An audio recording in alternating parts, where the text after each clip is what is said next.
Você sabe aqueles momentos na vida que dividem tudo em um antes e um depois? Eu tenho 62 anos hoje e posso dizer com toda certeza que existe o dia 15 de março de 5 anos atrás e tudo o que veio depois dele. Antes desse dia, eu ainda acreditava que ser mãe era suficiente para garantir um lugar no coração dos filhos. Depois dele, bem, descobri que o amor de mãe, por mais profundo que seja, às vezes não é o bastante para proteger a gente da crueldade daqueles que mais amamos. Me chamo Regina. Tenho cabelos grisalhos que insisto em manter presos num coque baixo, mãos marcadas por 62 anos de vida e 5 décadas cuidando da mesma terra. Moro numa fazenda de café no interior de Minas Gerais, uma propriedade que já viu 3 gerações da família do meu falecido marido Paulo crescerem entre os cafezais e os pátios de terra batida. É aqui, sentada na varanda da casa onde construí minha vida inteira, que eu quero dividir com vocês uma história que carrego no peito há 5 anos. Uma história que começou justamente aqui, nesta mesma fazenda, no que deveria ter sido um dos dias mais felizes da minha vida. Era março de 2020. Eu tinha acabado de completar 57 anos e meu filho Marcelo, então com quase 28, havia decidido se casar com Bruna na própria fazenda. Quando ele me contou sobre os planos, meu coração se encheu de uma alegria que eu não sentia desde que Paulo tinha partido, 2 anos antes. Finalmente nossa casa voltaria a ter vida, risos, uma família completa. Durante semanas, me dediquei aos preparativos como se fosse meu próprio casamento. Acordava antes do sol nascer para cuidar pessoalmente de cada detalhe. Queria que tudo fosse perfeito para meu filho. Mandei podar as roseiras que Paulo plantou quando Marcelo era pequeno, organizei as mesas no pátio principal debaixo das mangueiras centenárias, contratei o melhor buffet da região. Até costurei à mão alguns detalhes da decoração, usando tecidos que guardava há anos. Na manhã do casamento, acordei às 5 da manhã. Não conseguia dormir mesmo. Era daqueles dias de março em que o calor já anuncia que o verão está terminando. Mas o ar ainda carrega aquele cheiro doce dos cafezais que estão se preparando para a nova safra. Fiz meu café como sempre faço, bem forte e sem açúcar, e sentei na varanda para ver o sol nascer por trás da serra. Lembro que naquele momento, olhando para a vastidão da propriedade que Paulo e eu cuidamos juntos por tantos anos, senti uma gratidão imensa. Em algumas horas, esta mesma terra seria testemunha de um novo começo. Marcelo finalmente teria sua família aqui, como sempre sonhamos. Os netos que Paulo não teve a chance de conhecer brincariam nos mesmos lugares onde o pai deles passou a infância. Por volta das 7 da manhã, o pessoal do buffet chegou junto com os decoradores. Transformei-me na anfitriã que sempre fui, coordenando tudo com a naturalidade de quem passou a vida organizando festas para a comunidade rural. As flores estavam lindas. Rosas brancas e cor-de-rosa que eu mesma escolhera, misturadas com folhagens do próprio jardim. As mesas, cobertas com toalhas de linho creme, ficaram elegantes, mas acolhedoras, exatamente do jeito que uma festa de família deve ser. Marcelo chegou por volta das 10, já vestido com o terno azul marinho que compramos juntos no mês anterior. Meu filho sempre foi bonito, alto, moreno, com aqueles olhos castanhos que herdou do pai. Quando ele me viu conferindo os últimos detalhes da decoração, veio até mim e me deu um abraço apertado. "Mãe, está tudo lindo", ele disse, e eu senti que meu coração ia explodir de orgulho.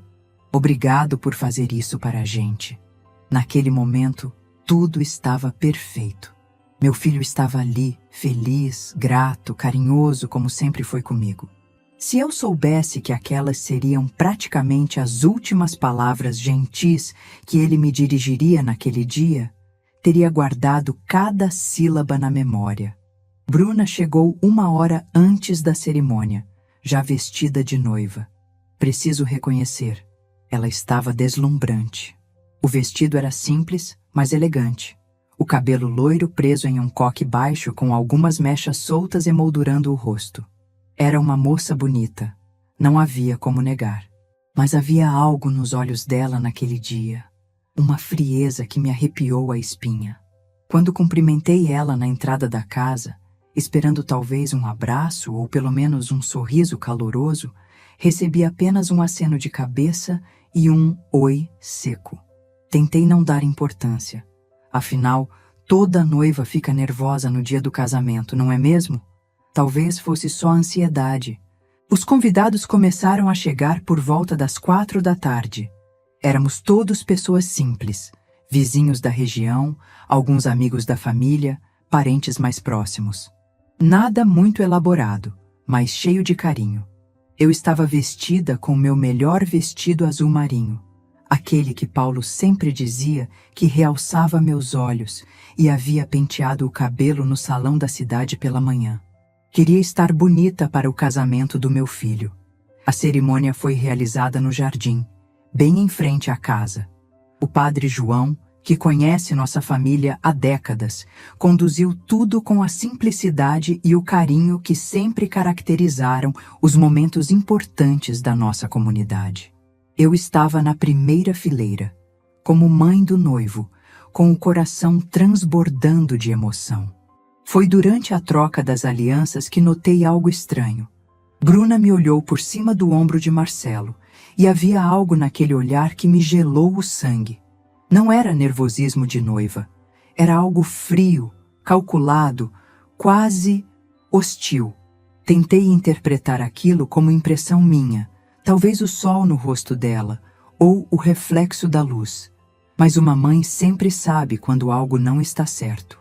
Depois da cerimônia, durante o coquetel, tentei me aproximar dos noivos para os cumprimentos tradicionais. Abracei Marcelo com todo o amor que uma mãe pode colocar num abraço, e quando me virei para Bruna, estendi os braços esperando recebê-la como filha. Afinal, a partir daquele momento, ela era oficialmente da família.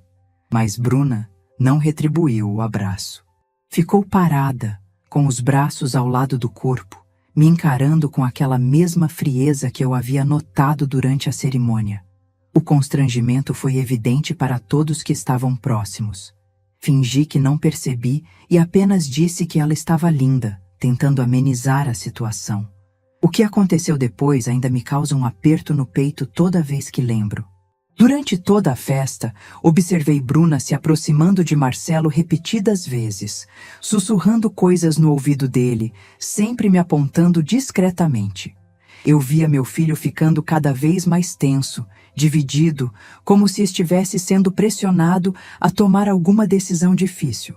Tentei me manter ocupada cumprimentando os convidados, garantindo que todos estivessem se sentindo bem recebidos. Afinal, aquela era minha casa, e eu sempre fui uma anfitriã dedicada, mas confesso que não conseguia tirar os olhos do meu filho e da maneira como ele estava reagindo aos murmúrios da esposa. Foi quando estávamos servindo o jantar que tudo desmoronou. Eu estava na mesa principal, conversando com Dona Maria, nossa vizinha há mais de 20 anos, quando Marcelo se aproximou. O rosto dele estava vermelho, e eu podia ver que ele estava visivelmente nervoso. Por um momento, pensei que fosse me chamar para alguma coisa, talvez um brinde ou uma foto. Mas não foi isso. Marcelo parou bem na minha frente, respirou fundo como se estivesse juntando coragem para algo terrível, e então gritou.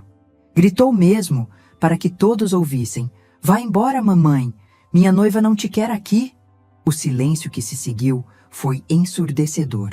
70 pessoas pararam de conversar ao mesmo tempo. Os garçons interromperam o serviço. Até o vento pareceu parar de balançar as folhas das mangueiras. Todos me olhavam com uma mistura de choque, pena e constrangimento que eu nunca vou conseguir esquecer. Eu senti como se alguém tivesse me dado um soco no estômago. Meu filho, meu único filho, a criança que eu criei sozinha depois que Paulo se foi, o menino que dormia na minha cama quando tinha pesadelos, o jovem que me ligava toda semana para saber como eu estava, acabara de me expulsar do próprio casamento dele. Na minha casa, na terra onde ele nasceu. Por alguns segundos fiquei paralisada. Não conseguia processar o que tinha acabado de acontecer. Olhei para Bruna, que estava ao lado dele com uma expressão de satisfação mal disfarçada. Olhei para os convidados, que desviavam o olhar constrangidos. Olhei de volta para Marcelo, esperando que ele se tocasse do absurdo que acabara de fazer. Mas ele não voltou atrás. Ficou parado ali, com o rosto vermelho de raiva ou vergonha. Nunca vou saber ao certo, esperando que eu obedecesse à ordem. Foi então que algo dentro de mim se despertou. Não raiva, não desespero. Uma dignidade que eu nem sabia que possuía. Levantei-me da cadeira devagar, peguei minha bolsa pequena que estava ao lado do prato e caminhei em direção à casa. A cada passo, sentia o peso do olhar de todos, mas mantive a cabeça erguida.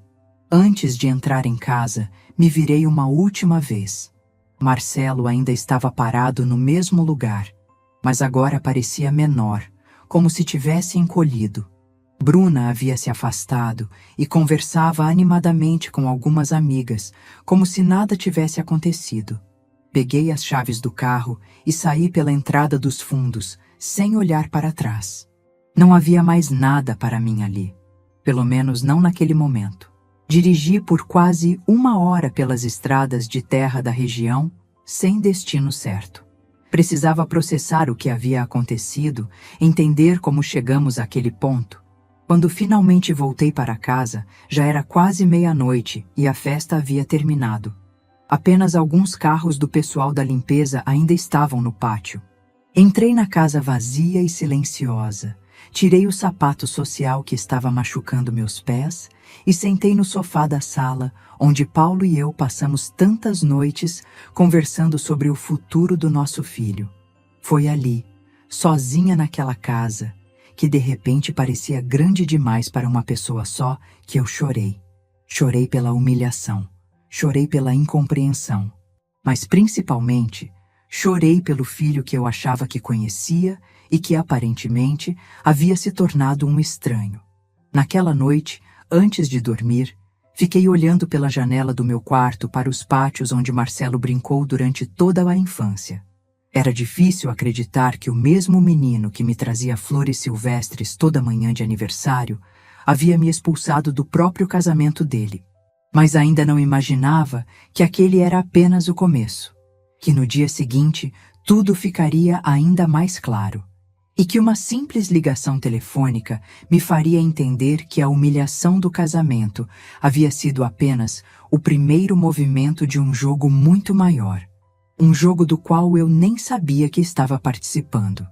Depois daquela noite terrível, demorei dias para conseguir processar completamente o que havia acontecido. Ficava caminhando pela casa vazia, tentando entender onde tudo começou a dar errado. E foi nessas caminhadas solitárias que me peguei revisitando toda a nossa história. Minha, do Paulo, do Marcelo. Porque às vezes, para entender o presente, a gente precisa voltar ao passado e procurar as pistas que deixamos escapar pelo caminho. Esta fazenda onde vivo há mais de 30 anos não começou comigo. Ela tem uma história que vem de longe, e talvez seja por isso que eu tenha demorado tanto para aceitar que alguém pudesse simplesmente querer arrancá-la de mim como quem tira um brinquedo de criança. Conheci Paulo em 1987, quando eu tinha 24 anos e trabalhava como professora primária na cidade. Ele havia herdado esta propriedade do pai dele, que por sua vez havia recebido do avô, o bisavô do Marcelo, um imigrante italiano que chegou ao Brasil no final do século XIX, com nada além de coragem e vontade de trabalhar. Lembro do primeiro dia que Paulo me trouxe aqui. Era uma tarde de domingo, e ele estava nervoso como um menino apresentando a namorada para os pais. Só que, no caso dele, estava me apresentando para a terra. "Regina", ele disse, parado bem no meio do pátio principal. "Esta fazenda é a minha vida. Se você quiser fazer parte dela, precisa entender que aqui a gente não é só dono da terra. A gente é guardião dela. Na época, achei aquelas palavras exageradas, meio poéticas demais para um homem de campo. Mas com o tempo, entendi que Paulo falava sério. Ele tinha uma conexão com esta propriedade que ia muito além do dinheiro que ela gerava. Era uma responsabilidade ancestral, um compromisso com as gerações que vieram antes e com as que ainda estavam por vir. Casamos em setembro de 1988, numa cerimônia simples na igreja da cidade. Nossa lua de mel foi uma semana no Rio de Janeiro, a primeira vez que eu via o mar, mas lembro que Paulo ficou inquieto depois do terceiro dia. Regina, ele me disse na praia de Copacabana, que tal a gente voltar para casa?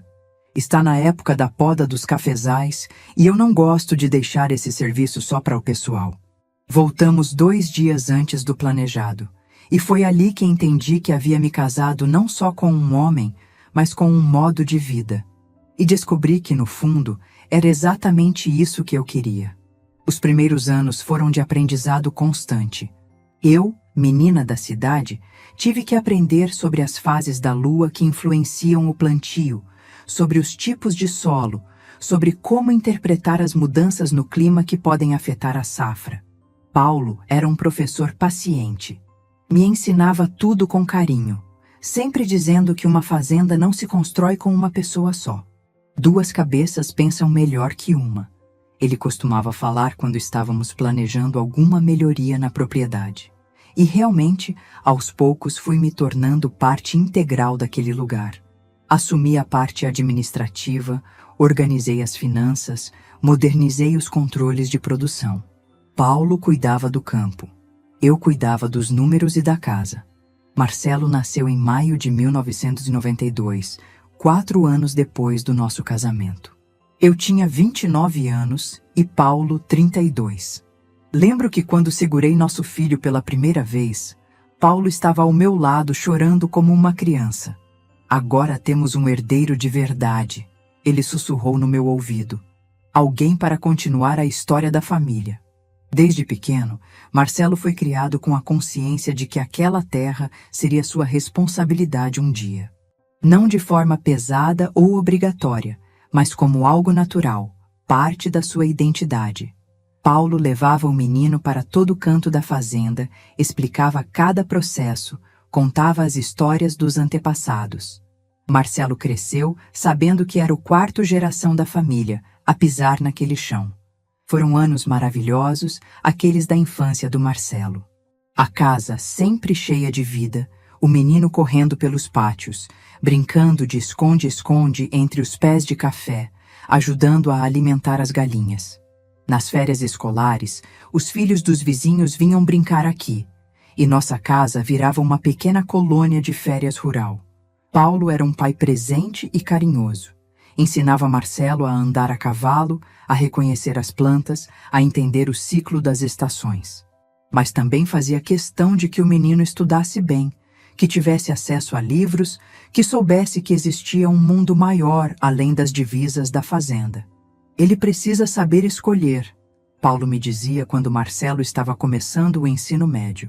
Se decidir ficar aqui, que seja por amor e consciência, não por falta de opção. E Marcelo realmente parecia amar a vida na fazenda. Durante toda a adolescência, nunca demonstrou vontade de sair, de conhecer a cidade grande. Pelo contrário, sempre falava sobre os planos que tinha para modernizar a propriedade, sobre as técnicas novas que estava aprendendo na escola agrícola, sobre como queria expandir a produção. Quando completou 18 anos, Paulo fez questão de registrá-lo oficialmente como sócio da empresa rural. A partir de hoje, ele disse numa pequena cerimônia que organizamos só para nós 3, você não é mais apenas o filho do dono. Você é parte da sociedade, tem direitos e responsabilidades. Marcelo ficou emocionado. Lembro que ele abraçou o pai e disse, vou cuidar bem disso aqui, pai. Prometo que vocês podem confiar em mim. Foram palavras que me aqueceram o coração na época, mas que hoje, 5 anos depois daquela humilhação no casamento, ressoam na minha memória com um gosto amargo. A vida seguiu seu ritmo natural até o final de 2017. Paulo estava com 57 anos, eu com 54 e Marcelo com 25. A fazenda ia bem, a família estava unida, os planos para o futuro eram animadores. Nada me preparou para o que estava por vir. Em dezembro daquele ano, Paulo começou a se queixar de dores no estômago. Inicialmente, achamos que fosse algo relacionado ao estresse da época da colheita. Mas as dores persistiram e em janeiro de 2018 ele finalmente concordou em fazer alguns exames. O diagnóstico veio como um raio em céu azul. Câncer no pâncreas, em estágio avançado. Os médicos foram diretos conosco. Paulo teria no máximo alguns meses de vida. Aqueles foram os meses mais difíceis da minha existência. Ver um homem forte e vital como Paulo, definhando aos poucos, lutando contra uma doença que sabia que ia vencer, foi uma experiência que me mudou para sempre. Mas ele enfrentou tudo com a mesma dignidade com que havia vivido. Durante as últimas semanas, Paulo me chamou várias vezes para conversas sérias. Falava sobre a administração da fazenda, sobre os documentos importantes, sobre os cuidados que eu deveria ter. Mas havia algo mais nessas conversas, algo que eu não conseguia decifrar completamente na época. Regina, ele me disse numa tarde de março, quando já estava muito fraco, eu preciso que você me prometa uma coisa. Se algum dia alguém tentar tirar esta fazenda de você, lute.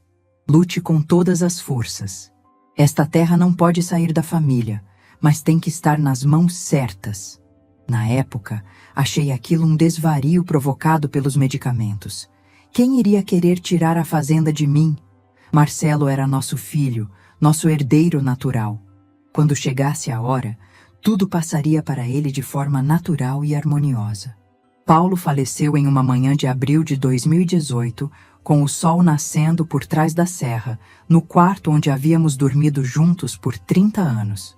Eu estava segurando a mão dele e Marcelo estava do outro lado da cama. Foram os últimos momentos em que nos sentimos verdadeiramente unidos como família. O período que se seguiu foi de luto profundo, mas também de descoberta. Precisei assumir sozinha a administração completa da fazenda, algo que nunca havia feito sem o Paulo ao meu lado. Foi desafiador, mas descobri que tinha mais conhecimento e capacidade do que imaginava. Marcelo me ajudava, é claro, mas percebi que ele estava passando por seu próprio processo de elaboração da perda. Às vezes ficava dias sumido, indo para a cidade, voltando apenas para dormir. Respeitei o espaço dele, achando que era a maneira dele de lidar com a ausência do pai. Foi durante uma dessas idas à cidade que ele conheceu Bruna. Era outubro de 2018, 6 meses depois da partida do Paulo. Marcelo chegou em casa numa tarde de domingo com um brilho no olhar que eu não via há tempos. "Mãe", ele disse, se servindo do almoço que eu havia preparado. "Conheci uma pessoa especial, uma moça chamada Bruna. Acho que você vai gostar dela." Fiquei feliz com a notícia. Marcelo estava com 26 anos, é natural que quisesse constituir família. E eu sonhava em ter netos brincando pelos mesmos lugares onde criei meu filho. Bruna era de uma família da capital. O pai dela trabalhava com negócios imobiliários, a mãe era funcionária pública aposentada. Tinham uma situação financeira confortável, mas nada comparado à estabilidade que nossa fazenda representava. A primeira vez que ela veio aqui foi em novembro de 2018. Lembro que me esforcei para deixar tudo perfeito. Limpei a casa inteira, preparei um almoço especial, colhi flores do jardim para enfeitar a mesa. Queria causar uma boa primeira impressão. Bruna chegou dirigindo um carro pequeno, mas bem cuidado. Era bonita mesmo, loira natural, bem vestida sem ser exagerada. Cumprimentou-me educadamente, agradeceu o convite, elogiou a propriedade. Por um momento, pensei que havia encontrado uma nora perfeita. Mas conforme o almoço foi se desenrolando, comecei a perceber algumas coisas que me incomodaram sutilmente. Bruna fazia muitas perguntas sobre a fazenda, não sobre a rotina ou sobre como era viver ali, mas sobre questões práticas. Quantos hectares tínhamos? Qual era a produção anual? Como estava o mercado do café? Que tipo de equipamentos possuíamos? Tentei interpretar aquilo como interesse genuíno em entender o mundo do namorado. Afinal, ela vinha da cidade e talvez quisesse realmente compreender nossa realidade. Mas havia algo na forma como ela fazia as perguntas, como se estivesse avaliando, calculando. Nos meses que se seguiram, Bruna se tornou presença frequente na fazenda. Sempre educada, sempre simpática, mas distante. Nunca conseguimos criar uma proximidade real. Ela cumprimentava, conversava sobre assuntos gerais, mas havia uma barreira invisível que eu não conseguia transpor. O que mais me chamava a atenção era como Marcelo mudava quando ela estava presente. Meu filho sempre foi comunicativo comigo, dividíamos tudo. Mas gradualmente ele foi se tornando mais reservado, mais formal. As conversas sobre a administração da fazenda, que antes eram naturais e constantes, se tornaram esporádicas. Em junho de 2019, Marcelo me contou que havia pedido Bruna em casamento. Ela havia aceitado, e eles queriam se casar em março do ano seguinte. Fingi estar completamente feliz, abracei meu filho, parabenizei o casal. Mas por dentro havia uma inquietação que eu não conseguia nomear. Os preparativos do casamento começaram logo em seguida. Foi quando as coisas ficaram mais evidentes. Bruna queria uma cerimônia, na fazenda da família, como ela dizia. Falava sobre a propriedade como se já fosse dela. Fazia planos sobre mudanças que gostaria de implementar quando morassem ali definitivamente. Em uma dessas conversas, ela chegou a sugerir que eu considerasse me mudar para um apartamento na cidade. Dona Regina, disse ela com um sorriso que não chegava aos olhos. A senhora não acha que seria mais confortável morar num lugar menor, mais prático? A fazenda é muito trabalho para uma pessoa só. Naquele momento, senti um arrepio. Não era uma sugestão inocente, era uma sondagem. Bruna estava testando o terreno, vendo se eu seria fácil de convencer a abrir mão do meu lugar. Respondi educadamente que estava muito bem onde estava, que a fazenda era minha vida e que não tinha planos de sair dali. Ela sorriu e mudou de assunto, mas o recado havia sido dado dos dois lados. Nos últimos meses antes do casamento, percebi Marcelo cada vez mais distante de mim. Ele ainda morava na fazenda, ainda cumpria suas obrigações, mas havia perdido aquela espontaneidade, aquela proximidade que sempre tivemos. Quando eu tentava abordar o assunto, ele desconversava ou dizia que estava apenas nervoso com o casamento. Agora, olhando para trás, consigo ver com clareza que aqueles foram os meses em que perdi meu filho. Não para a morte, como havia perdido Paulo, mas para uma influência que o transformou em alguém que eu não reconhecia. E o pior de tudo é que eu deixei acontecer, pensando que estava sendo compreensiva, respeitando o espaço dele, dando tempo para que ele se adaptasse à nova fase da vida. Nunca imaginei que, na verdade, estava assistindo passivamente à destruição de tudo que Paulo e eu havíamos construído juntos. Quando chegou aquele 15 de março de 2020, eu ainda tinha a esperança de que, depois do casamento, as coisas voltariam ao normal, que Bruna se adaptaria à nossa família, que Marcelo recuperaria a proximidade comigo, que formaríamos uma nova configuração familiar harmoniosa. Como eu estava enganada. Dormi muito pouco naquela primeira noite depois do casamento. Ficava virando na cama, repassando cada momento, cada palavra, tentando entender como chegamos àquele ponto. Quando finalmente consegui pegar no sono, já eram quase 4 da manhã, e acordei com o telefone tocando às 8. Era Marcelo. Confesso que quando vi o nome dele no visor, meu coração deu um salto. Por um momento, pensei que ele estivesse ligando para se desculpar, para explicar o que havia acontecido, para dizer que tinha sido um mal-entendido provocado pelo nervosismo do casamento. Mas a voz que ouvi do outro lado da linha não era a do meu filho. Era de um estranho. Mãe, disse ele, sem sequer perguntar se eu estava bem ou como havia passado a noite. Preciso falar com você. Você pode vir aqui no hotel? Marcelo e Bruna estavam hospedados num hotel na cidade, já que a festa havia terminado tarde e eles voariam para a lua de mel no dia seguinte. Respondi que sim, que chegaria em 1 hora. Ainda esperava que aquele encontro fosse para esclarecer o mal-entendido da noite anterior. Vesti uma roupa simples, prendi o cabelo e dirigi até a cidade com o coração apertado. O hotel era pequeno, mas arrumadinho, o tipo de lugar que recebe turistas que vêm conhecer as fazendas de café da região. Marcelo me esperava no lobby, sozinho. Bruna tinha saído para resolver algumas coisas, segundo ele. Quando me aproximei, tentei abraçá-lo como sempre fazia, mas ele se afastou sutilmente. Foi um movimento pequeno, quase imperceptível, mas que me cortou como uma lâmina. Vamos conversar ali, disse ele, apontando para uma mesa no canto do café do hotel. O lugar estava vazio naquele horário da manhã. Apenas uma funcionária organizando as mesas do café da manhã ao fundo. Sentamos um de frente para o outro, e por alguns segundos ficamos em silêncio. Eu esperava que ele começasse a falar, que explicasse o que havia acontecido na noite anterior. Mas o que veio em seguida me pegou completamente desprevenida. Mãe, disse ele olhando diretamente nos meus olhos, mas com uma frieza que eu nunca havia visto antes. A Bruna está grávida. Por um momento, não consegui processar a informação. Grávida? Quando? Como?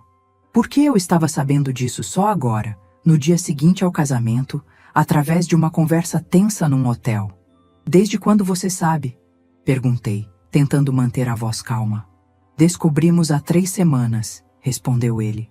Ela fez o teste e confirmamos com o médico. Estamos muito felizes.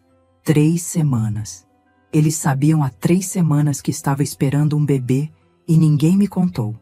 Nem durante os preparativos finais do casamento, nem no dia da cerimônia. Eu, que sonhava em ser avó, fui a última pessoa da família a saber. Por que não me contaram antes? Perguntei, sentindo um aperto no peito. Queríamos ter certeza de que estava tudo bem antes de espalhar a notícia. Ele respondeu, mas havia algo na resposta que soava ensaiado, artificial. Foi então que ele chegou ao ponto principal da conversa. Mãe, a gente precisa conversar sobre a fazenda. Com o bebê vindo, a Bruna e eu vamos precisar assumir o controle da propriedade. É uma responsabilidade muito grande para você sozinha, e agora temos uma família para sustentar.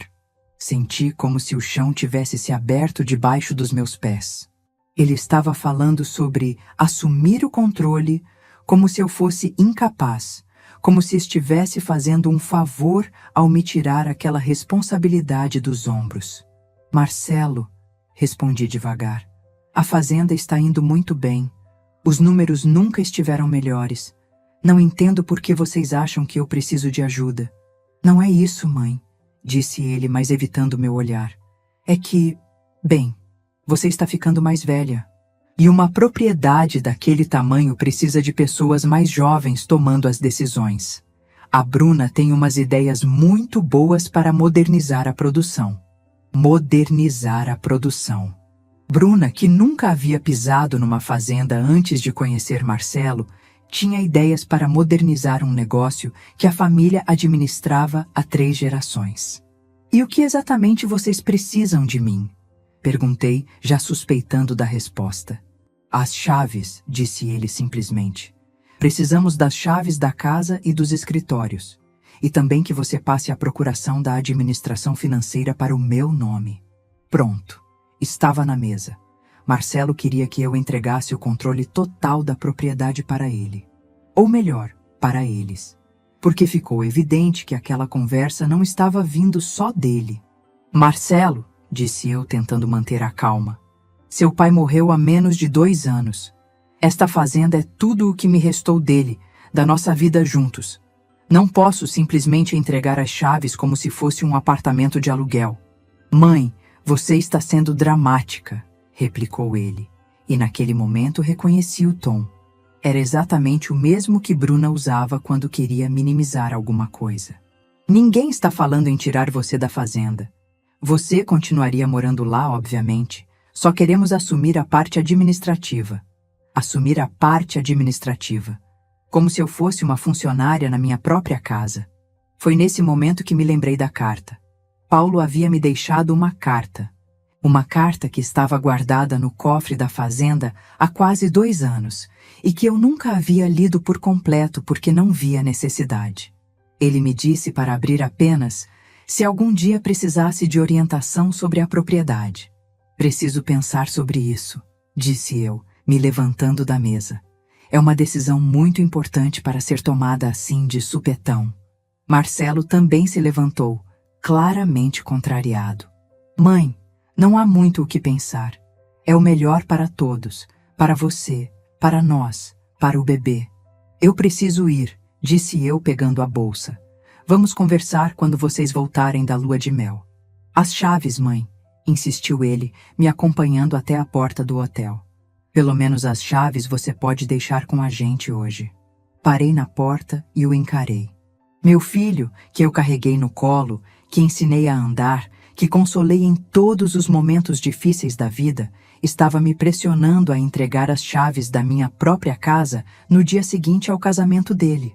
As chaves ficam comigo, disse eu, olhando diretamente nos olhos dele. Foram as primeiras vezes que pronunciei essas 4 palavras. Não sabia que elas se tornariam meu mantra nos meses seguintes. Marcelo ficou parado na porta do hotel, me vendo ir embora. Quando cheguei ao carro, as mãos estavam tremendo tanto que demorei um tempo para conseguir colocar a chave na ignição. A viagem de volta para a fazenda foi um borrão. Dirigia automaticamente, com a mente fervilhando de pensamentos contraditórios. Meu filho ia ser pai. Deveria estar feliz, comemorando. Mas tudo o que sentia era uma angústia profunda, como se estivesse perdendo algo muito importante. Assim que cheguei em casa, fui direto para o escritório onde Paulo guardava os documentos importantes. O cofre estava embutido na parede, atrás de uma pintura que retratava a fazenda nos anos 1950. Digitei a senha, nossa data de casamento, e procurei pela carta. Estava lá, num envelope amarelado com meu nome escrito na letra caprichada do Paulo. Sentei na poltrona que era dele, respirei fundo e abri. Minha querida Regina, se você está lendo esta carta, é porque algo que eu sempre temi aconteceu. Alguém está tentando tirar nossa fazenda de você, provavelmente usando nosso filho como instrumento. Conheço o Marcelo melhor do que ele imagina. É um bom menino, mas sempre foi influenciável. Paulo, meu pai, me alertou sobre isso desde que o menino era pequeno. Cuide para que ele não se case com alguém interesseiro, ele me disse várias vezes. Homem apaixonado faz qualquer bobagem. Tomei algumas precauções que você não conhece. A fazenda está protegida legalmente de uma forma que nem o próprio Marcelo sabe. Fui ao doutor Sérgio meses antes de falecer e organizei tudo. Se chegou a este ponto, vá ao escritório dele imediatamente. Leve esta carta. Ele sabe exatamente o que fazer. Lute pela nossa terra, Regina. Não pela propriedade em si, mas pelo que ela representa. Nossa história, nosso legado, o futuro dos nossos verdadeiros descendentes. E lembre-se, quem ama de verdade nunca obriga você a escolher entre eles e sua dignidade. Com todo o meu amor, Paulo PS. As instruções detalhadas estão com o Dr. Sérgio. Confie nele como sempre confiou em mim. Chorei lendo aquela carta. Chorei pela saudade do Paulo, pela clarividência dele, pela proteção que ele continuava me oferecendo, mesmo depois de partir. Mas também chorei de alívio. Eu não estava sozinha naquela luta. No dia seguinte, assim que o escritório do doutor Sérgio abriu, Liguei para marcar uma conversa urgente. Ele havia sido advogado da família por mais de 20 anos, um homem íntegro que acompanhou toda a construção do nosso patrimônio. Dona Regina, disse ele quando me recebeu, estava esperando esta ligação há quase 2 anos. Dr. Sérgio era um homem de seus 65 anos, cabelos grisalhos, sempre muito elegante e direto. Quando mostrei a carta do Paulo para ele, apenas balançou a cabeça confirmando. Seu marido foi muito sábio, disse ele, pegando uma pasta específica do arquivo. Ele previu exatamente esta situação e tomou todas as precauções legais necessárias. O que descobri nas 2 horas seguintes mudou completamente minha perspectiva sobre a situação. Paulo havia blindado a fazenda de uma forma que eu nem imaginava. A propriedade estava registrada num modelo societário específico, onde eu era a única administradora legal. Qualquer transferência de poder só poderia acontecer com minha autorização expressa, registrada em cartório e apenas depois de uma série de procedimentos burocráticos complexos. Mesmo se o Marcelo tentar questionar isso judicialmente, explicou o doutor. Sérgio, ele teria que provar que você está mentalmente incapacitada para administrar a propriedade. E olhando os números da fazenda nos últimos 2 anos, isso seria praticamente impossível. Saí do escritório do Dr. Sérgio com uma sensação estranha, uma mistura de alívio e tristeza. Alívio por saber que estava protegida legalmente. Tristeza por descobrir que meu marido havia antecipado que nosso próprio filho poderia se voltar contra mim. Marcelo e Bruna voltaram da lua de mel 1 semana depois. Viajaram para Cancún, no México, uma viagem que custou mais do que a renda anual de muitas famílias da região. Quando soube do destino, fiquei pensando de onde havia saído o dinheiro para uma lua de mel tão cara, já que Marcelo sempre me pedia ajuda até para gastos menores. A primeira visita deles à fazenda depois da volta foi tensa desde o momento em que chegaram. Bruna entrou na casa como se fosse a dona, criticando sutilmente a decoração, sugerindo mudanças, comentando sobre a necessidade de modernizar o ambiente.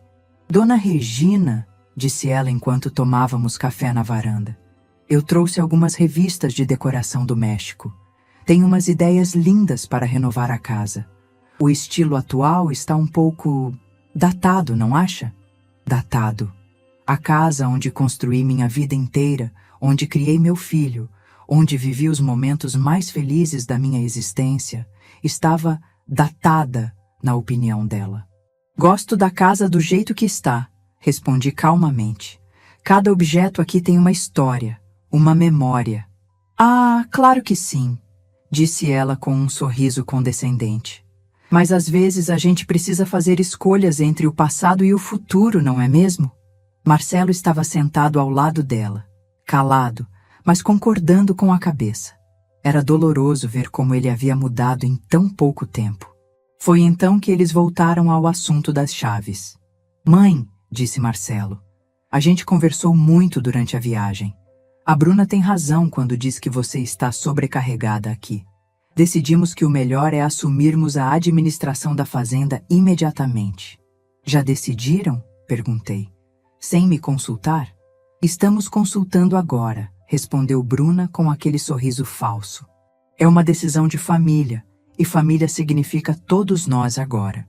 As chaves ficam comigo, repeti, usando as mesmas 4 palavras da semana anterior. O clima ficou tenso imediatamente. Bruna trocou um olhar significativo com Marcelo, como se estivessem confirmando algo que já haviam combinado. Mãe, disse Marcelo com um tom de voz que eu nunca havia ouvido antes. Você está sendo teimosa. Não estamos pedindo, estamos avisando. Esta fazenda vai ser nossa, e quanto mais você resistir, mais difícil vai ficar para todo mundo. Difícil como? Perguntei, sentindo um arrepio. Existem maneiras legais de resolver essas situações, respondeu Bruna, e havia uma ameaça clara naquelas palavras. Quando uma pessoa idosa não consegue mais tomar decisões racionais sobre o próprio patrimônio, A família pode intervir. É para o bem dela, é claro. Naquele momento entendi que não estava lidando apenas com um filho influenciado pela esposa. Estava lidando com um plano calculado, friamente elaborado, para me tirar tudo o que eu tinha. Vocês estão ameaçando questionar minha sanidade mental? Perguntei, tentando manter a voz firme. Não estamos ameaçando nada, disse Marcelo, mas sem conseguir me olhar nos olhos. Só estamos dizendo que, se você não conseguir ser razoável, vamos ter que procurar outras alternativas. Levantei-me da mesa e os encarei. Acho melhor vocês irem embora agora. Quando estiverem prontos para uma conversa respeitosa, voltam. Bruna se levantou com uma expressão de vitória mal disfarçada. Dona Regina, a senhora vai se arrepender de não ter aceitado nossa proposta amigável. Eles saíram sem se despedir. Fiquei na varanda vendo o carro se afastar pela estrada de terra, levantando uma nuvem de poeira que demorou minutos para assentar. Naquela noite, sentada sozinha na cozinha, onde Paulo e eu jantamos juntos por tantos anos, tomei uma decisão. Se eles queriam guerra, teriam guerra. Mas descobririam que esta mulher de 57 anos, criada na roça, sabia lutar, e que algumas batalhas valem a pena ser travadas, independentemente do preço. Os meses que se seguiram àquela conversa tensa na varanda foram os mais difíceis da minha vida adulta. Não pela pressão externa, essa eu estava preparada para enfrentar, mas pela dor de ver meu próprio filho se transformando em alguém que eu não reconhecia, comandado por uma mulher que havia calculado friamente cada movimento para chegar aonde queria. A primeira investida veio 3 semanas após a volta da lua de mel. Era uma manhã de abril quando recebi a visita de um oficial de justiça na porteira da fazenda. Meu coração disparou quando vi o uniforme, mas mantive a compostura. Sabia que esse momento chegaria. O documento que ele me entregou tinha 15 páginas e uma linguagem jurídica complexa, mas o resumo era simples. Marcelo e Bruna estavam entrando com uma ação judicial questionando minha capacidade mental para administrar a propriedade familiar. Alegavam que eu estava sofrendo de declínio cognitivo relacionado à idade e que demonstrava comportamento irracional em relação aos bens da família. Li cada palavra daquele processo sentada na varanda, com as mãos tremendo não de medo, mas de indignação. Eles tinham anexado como provas conversas gravadas onde eu supostamente demonstrava confusão mental. Fotografias da casa que consideravam evidência de desleixo na manutenção da propriedade. E até mesmo um relato detalhado da cena constrangedora que eu havia causado no casamento. A versão deles sobre o casamento era surreal. Segundo o processo, eu havia criado um escândalo público por ciúmes da nora e havia saído da festa por não conseguir aceitar que o filho estava constituindo família. Não mencionavam, é claro, que fui expulsa pelo próprio Marcelo na frente de todos os convidados. Liguei imediatamente para Dr. Sérgio. Sua voz ao telefone era calma, quase aliviada. Dona Regina, chegou a hora de mostrar todo o trabalho que seu marido fez para protegê-la. Pode vir ao meu escritório amanhã? Vamos organizar uma defesa que eles nunca vão esquecer. Naquela noite, mal consegui dormir. Ficava pensando no menino que ensinei a amarrar os sapatos, que me trazia flores do campo toda manhã de aniversário, que chorava no meu colo quando tinha pesadelos. Como aquele mesmo menino havia chegado ao ponto de questionar publicamente minha sanidade mental. Na manhã seguinte, Dr. Sérgio havia preparado uma estratégia completa. Durante as 2 horas que passamos organizando a defesa, entendi a dimensão das precauções que Paulo havia tomado. Primeiro, explicou o Dr. Sérgio abrindo uma pasta espessa, vamos solicitar laudos médicos completos. Exame neurológico, avaliação psiquiátrica, testes cognitivos. Tudo feito por especialistas renomados de Belo Horizonte. Segundo, continuou ele pegando outra pasta, temos aqui todos os documentos financeiros da fazenda dos últimos 2 anos. Os números são inquestionáveis. A propriedade nunca teve resultados melhores. Isso desqualifica qualquer alegação de incapacidade administrativa. Terceiro, disse ele, abrindo uma terceira pasta. Seu marido me pediu para fazer um acompanhamento discreto da situação financeira do Marcelo. Temos informações interessantes sobre os gastos recentes dele. O que Dr. Sérgio me mostrou nas folhas seguintes foi esclarecedor e doloroso ao mesmo tempo. Marcelo havia contraído várias dívidas nos últimos meses. Cartão de crédito no limite, empréstimo para comprar o carro que Bruna dirigia, financiamento da lua de mel no México. Tudo somado, as dívidas chegavam a quase 100 mil reais. Isso explica a urgência deles, murmurou o Dr. Sérgio. Não estão só interessados na fazenda por ambição, estão precisando do dinheiro para quitar essas dívidas. Saí do escritório dele com uma mistura de alívio e tristeza. Alívio por saber que tinha uma defesa sólida. Tristeza por confirmar que meu filho havia se metido numa situação financeira desesperadora e visto a fazenda como solução rápida para os problemas dele. O processo judicial se arrastou por 4 meses. Foram os meses mais humilhantes da minha vida, mas também os que me ensinaram mais sobre minha própria força. Primeiro vieram os exames médicos. Passei 3 dias em Belo Horizonte, sendo submetida a testes que nunca imaginei que faria. Ressonância magnética do cérebro, avaliação neuropsicológica, consultas com psiquiatras e geriatras. Foi constrangedor, mas necessário. Os resultados foram categóricos. Eu estava em perfeitas condições mentais para a minha idade, sem nenhum sinal de demência ou declínio cognitivo. Pelo contrário, alguns testes indicaram que eu tinha uma capacidade de raciocínio acima da média para qualquer faixa etária. Enquanto isso, a pressão social na comunidade era intensa. Numa cidade pequena como a nossa, todo mundo sabia do processo. As opiniões se dividiam entre quem me apoiava e quem achava que eu deveria aceitar a idade e passar a responsabilidade para o filho. Dona Maria, nossa vizinha há mais de 20 anos, me procurou numa tarde de maio para uma conversa que jamais esquecerei. Regina, disse ela sentando na varanda comigo, eu não entendo o que deu nesse menino. O Marcelo que eu conheci não faria uma coisa dessas com a própria mãe. As pessoas mudam, Dona Maria, respondi tentando manter a tranquilidade. Ou talvez a gente nunca as tenha conhecido realmente. Mas você vai lutar, não vai? Perguntou ela me segurando a mão. Porque se você não lutar, não é só a sua fazenda que vai embora. É um pedaço da história de todos nós aqui. Teve razão. Aquela terra não era só minha. Era parte da identidade de toda a comunidade rural. Muitas famílias trabalhavam ali há gerações, tinham suas vidas conectadas com a propriedade. Em junho, durante uma das audiências no Fórum da cidade, aconteceu algo que mudou completamente a dinâmica do processo.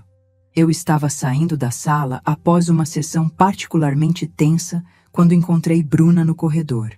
Ela estava sozinha. Marcelo havia ficado conversando com o advogado deles. Dona Regina, disse ela se aproximando com aquele sorriso falso de sempre.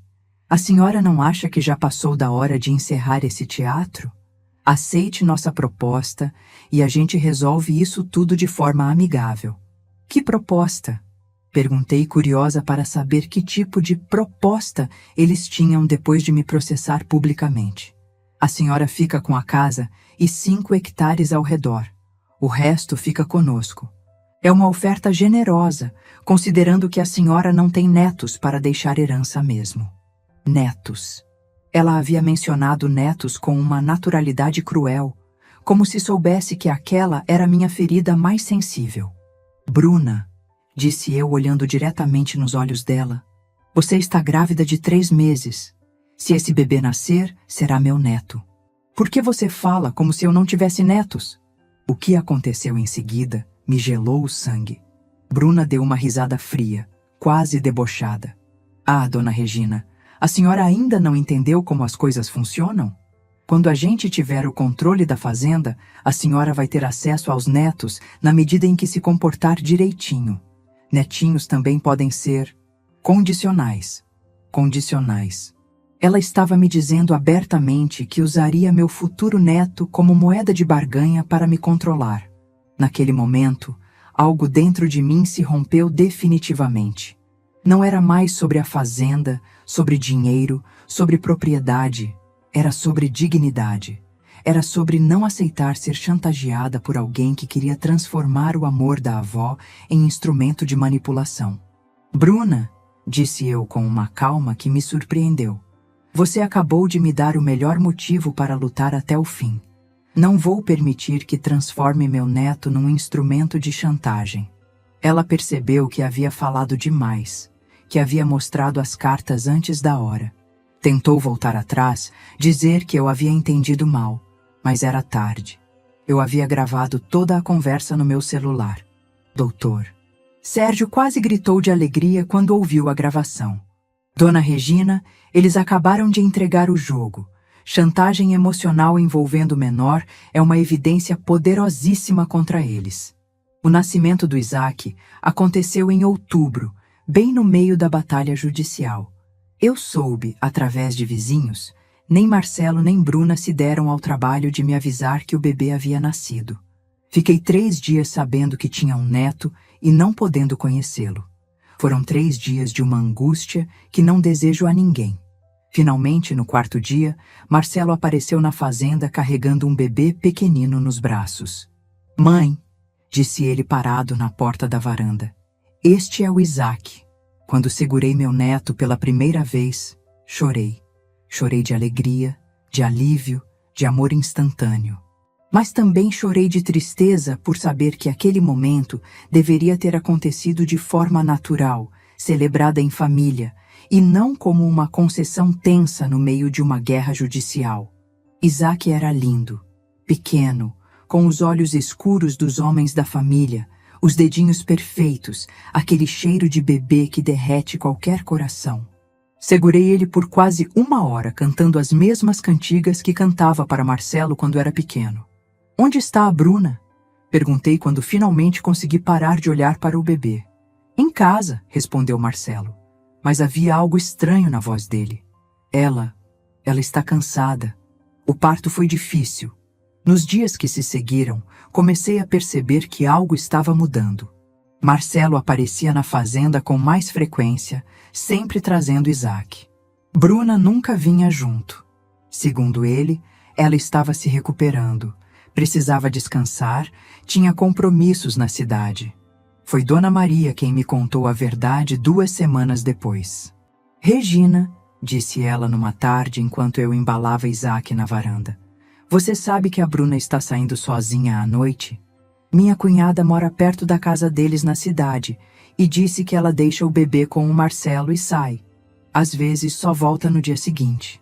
Uma mãe que deixa um recém-nascido para sair à noite não está apenas se recuperando do parto, estava abandonando as responsabilidades da maternidade. A confirmação veio em novembro, de uma forma que ninguém esperava. Marcelo chegou na fazenda numa tarde de terça-feira, com o bebê no colo e uma expressão devastada no rosto. Mãe, disse ele se sentando na varanda sem cerimônias, a Bruna foi embora. Como assim foi embora? Perguntei, pegando Isaac dos braços dele. Ela arrumou as coisas e voltou para a capital. Disse que não aguenta mais a vida aqui no interior, que ter filho mudou tudo, que precisa reencontrar a própria identidade. Reencontrar a própria identidade. A mulher havia abandonado um bebê de 1 mês para reencontrar a própria identidade. E o processo? Perguntei. Ela retirou o nome dela da ação, respondeu ele sem conseguir me olhar nos olhos. Disse que não tem mais interesse na fazenda, que foi uma decisão precipitada. Naquele momento entendi tudo. Bruna havia usado a gravidez e o casamento como estratégia para chegar à fazenda. Quando percebeu que o processo judicial não ia dar certo, que eu tinha uma defesa sólida e que ter um bebê era mais trabalhoso do que imaginava, simplesmente desistiu de tudo e partiu. Marcelo estava destroçado. Sozinho com um recém-nascido endividado, enfrentando um processo judicial que agora não fazia mais sentido e finalmente começando a entender que havia sido manipulado. Mãe, disse ele naquela mesma tarde, eu posso ficar aqui com o Isaac? Só por alguns dias, até eu me organizar? Olhei para meu filho, um homem de quase 28 anos que de repente parecia ter voltado a ser criança, e para meu neto dormindo tranquilo nos meus braços. Marcelo, respondi, esta é a casa de vocês. Sempre foi. 2 semanas depois, o advogado de Marcelo entrou com um pedido oficial de retirada da ação judicial. O processo foi arquivado sem julgamento do mérito, o que significava que eu havia vencido por desistência da parte contrária. Dr. Sérgio comemorou como se tivesse ganhado na loteria. Dona Regina, seu marido estava certo sobre tudo. A proteção legal funcionou perfeitamente. Mas para mim, a vitória tinha um gosto amargo.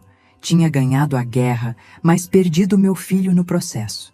E agora, precisava descobrir se era possível reconstruir uma família que havia sido destroçada pela ambição e pela manipulação.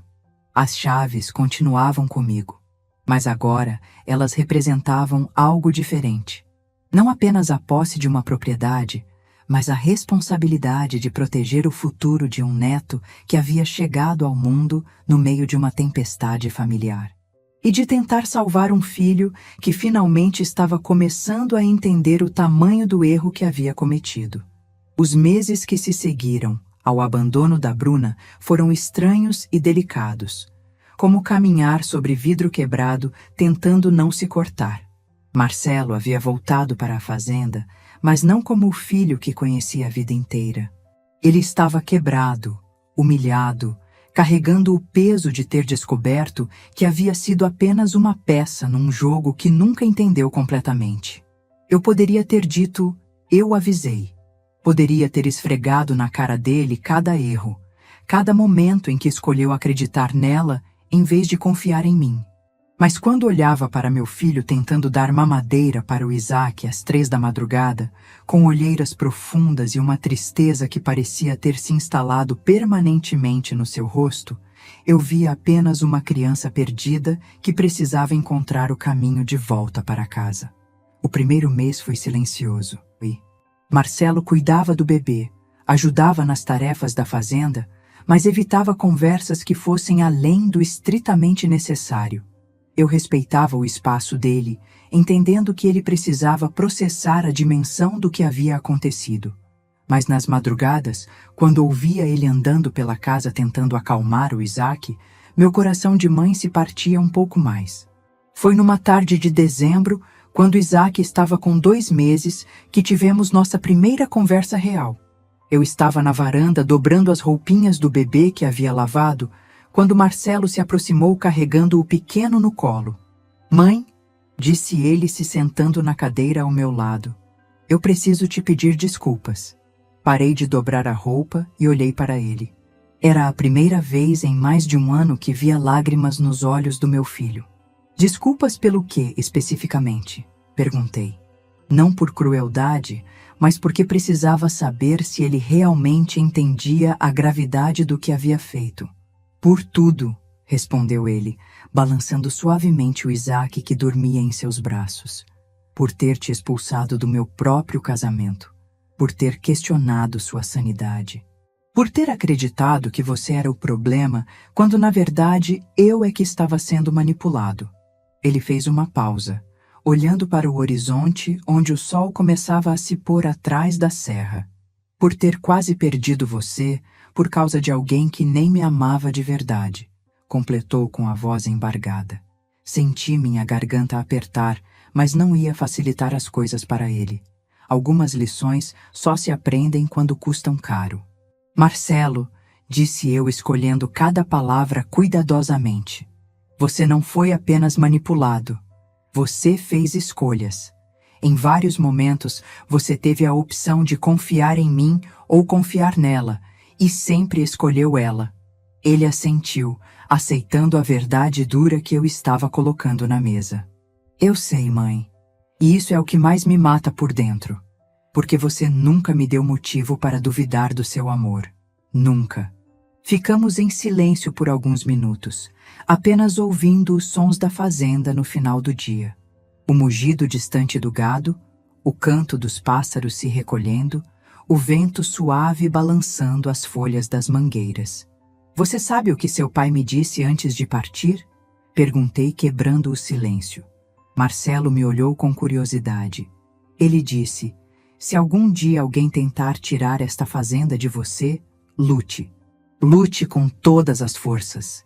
Esta terra não pode sair da família, mas tem que estar nas mãos certas. Vi Marcelo engolir em seco, entendendo a profundidade daquelas palavras. As mãos certas, repetiu ele. Eu não estava sendo as mãos certas, estava? Não, respondi sem suavizar. Você estava sendo as mãos de outra pessoa. Naquele momento, Isaac abriu os olhinhos e olhou diretamente para mim. Aqueles olhos escuros, iguaizinhos aos do avô que nunca conheceu, tinham uma inocência que me tocou profundamente. Este bebê não tinha culpa nenhuma das escolhas dos pais.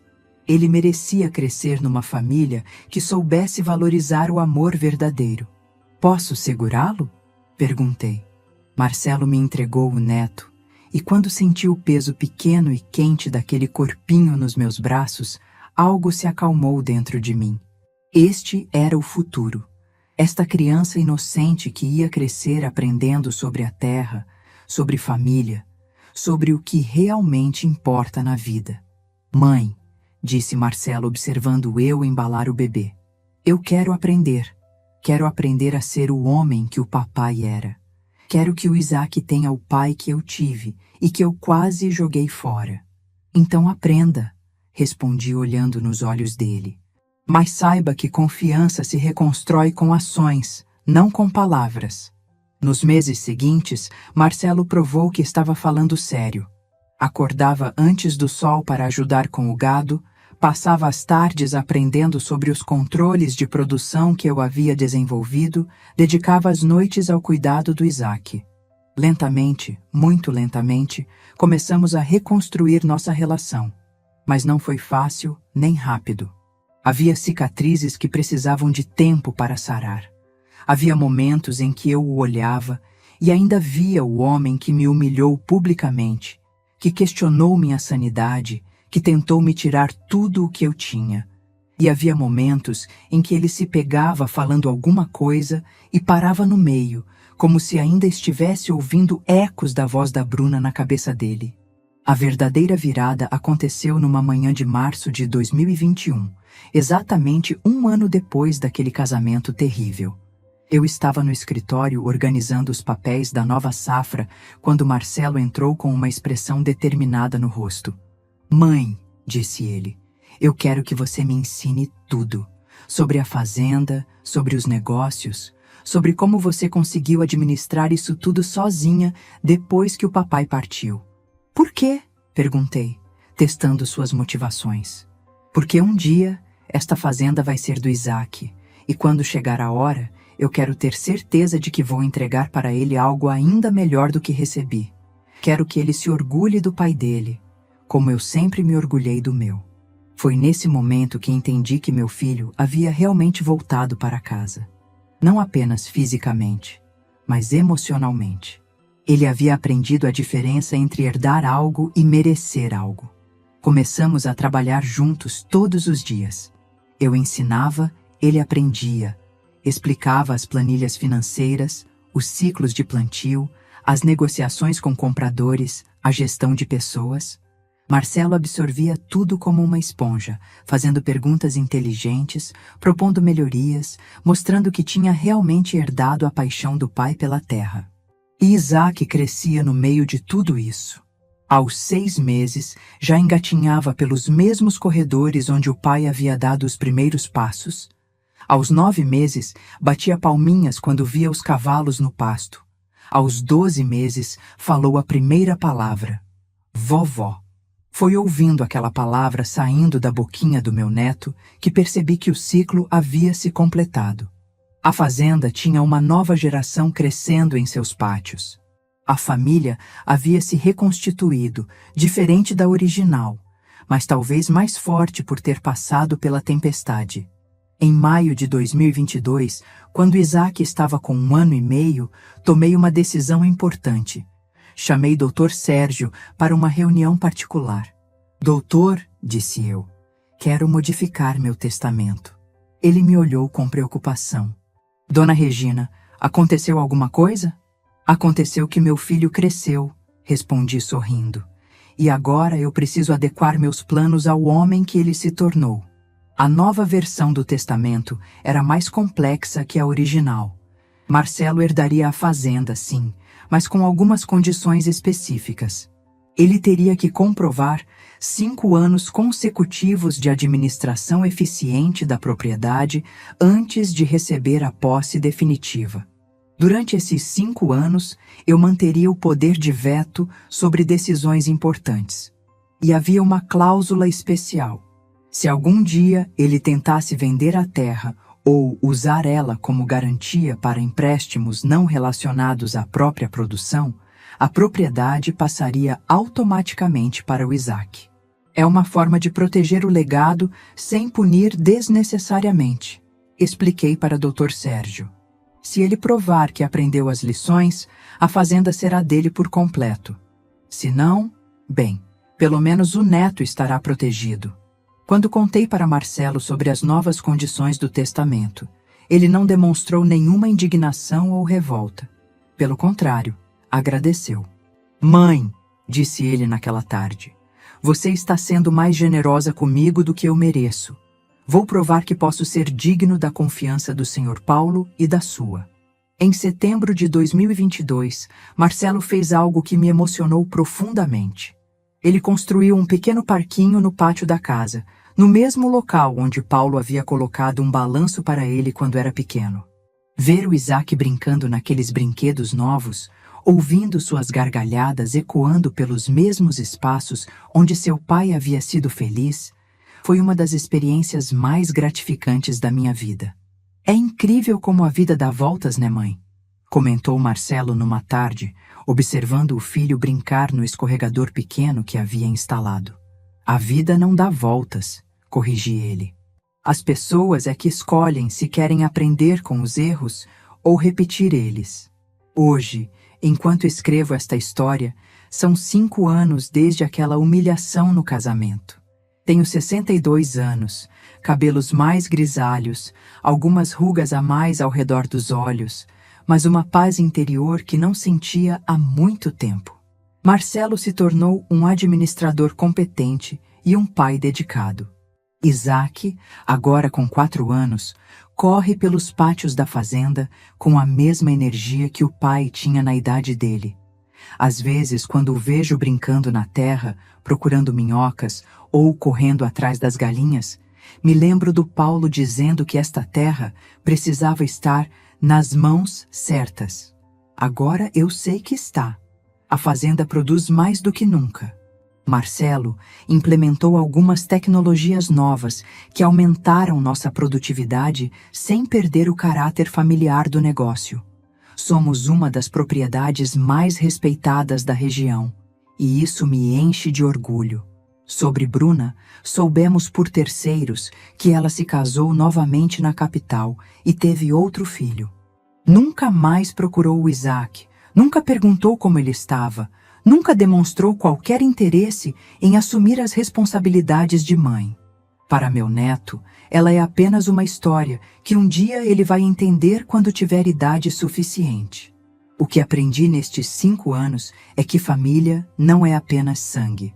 Família é escolha, é compromisso, é estar presente nos momentos difíceis. É saber que o amor verdadeiro não exige que você abra mão da sua dignidade para ser aceito.